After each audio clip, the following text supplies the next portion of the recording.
यहाँ चाहिँ हेर्न सक्नुहुन्छ तपाईले यो चाहिँ माङजिङ गाउँमा सुन्तलाको बगान हो। यहाँ चाहिँ सुन्तला चाहिँ जोर फलाउँदो रहेछ। पुरै छ सुन्तलाको बोटहरू। यो चाहिँ गाईको गोठ रहेछ।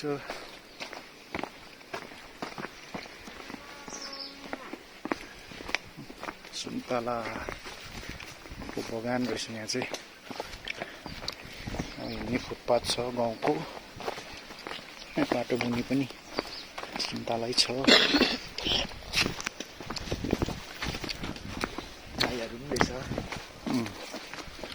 गाई चाहिँ तल बारी मोलाउनुको लागि चाहिँ राखेको रहेछ। ठुल्ठुलो रहेछ बोटहरू पनि सुन्तलाको हेर्दै। फाटक फुटुक रहेछ बोटमा चाहिँ। अरू सबै टिपिसकेको रहेछ। यो चाहिँ सुन्तलाको बोट हो। यस्तो हुन्छ गाइस सुन्तलाको रुख चाहिँ। कसरी टिपेर पुरा स्टक राखेको रहेछ हो। अर्ग्यानिक, यो चाहिँ अर्ग्यानिक फर्सी है गाइस। चाहिँ टिपेर स्टक गरेर राखेको रहेछ हो। यहाँ पनि छ, यहाँ पनि रहेछ। फर्सीको सब्जी र फर्सीको दाल चाहिँ दामी हुन्छ बनाएर खाँदाखेरि। सुन्तलाको बगान सकेकै छैन हो।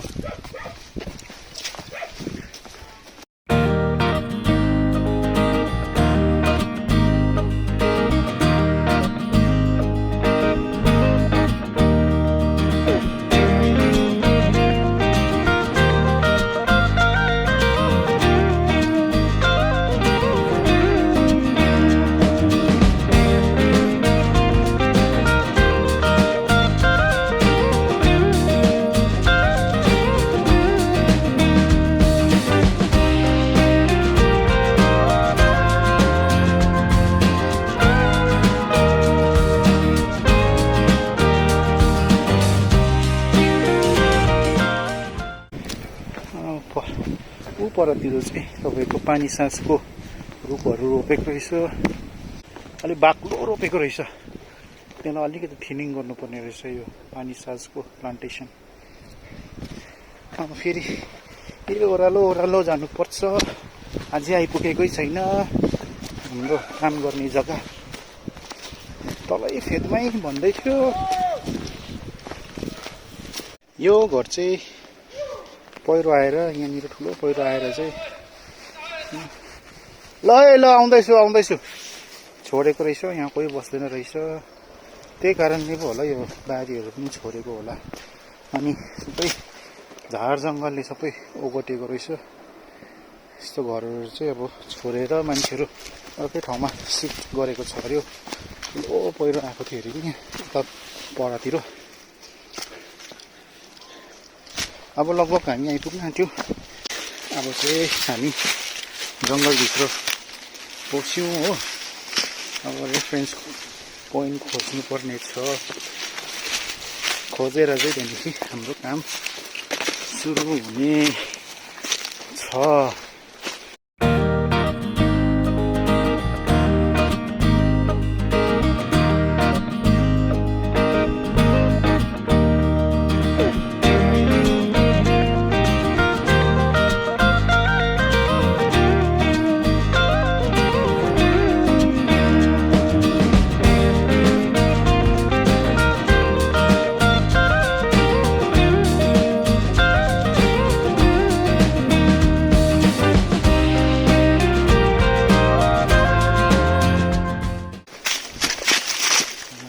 डेटली पहिरो गएको रहेछ।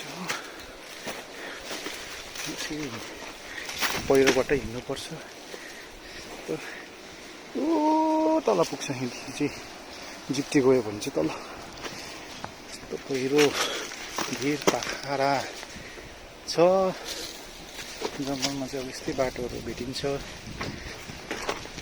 हामीले अब यस्तै बाटोबाट पनि निस्किनुपर्छ। अस्ति गरेको सर्वे गरेको गाउँ पारिपट्टि। अब हामी चाहिँ यता वारीपट्टि छौँ।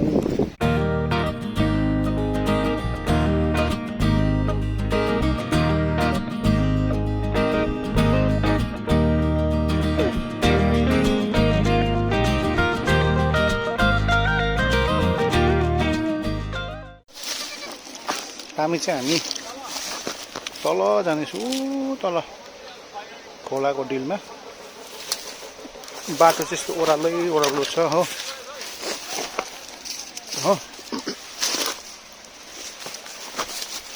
यसरी जानुपर्छ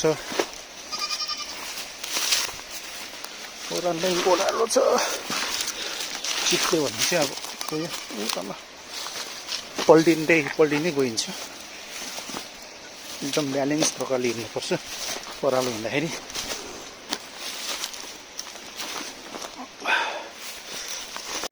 यो चाहिँ माङजिङ खोला हो अनि यो चाहिँ माथिबाट बगेर आएको छ अनि यो जग्गामा चाहिँ तपाईको 2005 मा ठुलो ल्यान्डस्लाइड भएको थिएछ हैन त्यो ल्यान्डस्लाइडमा चाहिँ तपाईको एउटै फ्यामिलीको 8 जना मेम्बर्सहरु चाहिँ पहिरोले पुरेर लगेको थिएछ है अनि उहाँहरुको बडी पनि भेटाएको थिएन अरे हो अनि अहिले चाहिँ ल्यान्डस्लाइडको बादमा चाहिँ तपाईको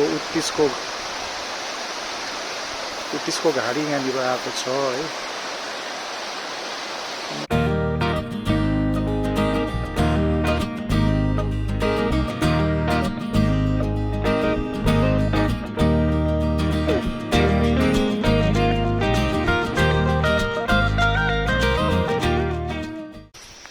अब चाहिँ बल्ल हाम्रो काम आज सक्यौं हो 5 बज्दाखेरि चाहिँ आजको हामीले काम आज सकायौं हो एकदम थाकेर लत भएको छौं अब आजको ब्लग म अब यही सिधाउन चाहन्छु है so guys till then take care bye bye and see you soon in my next blog thank you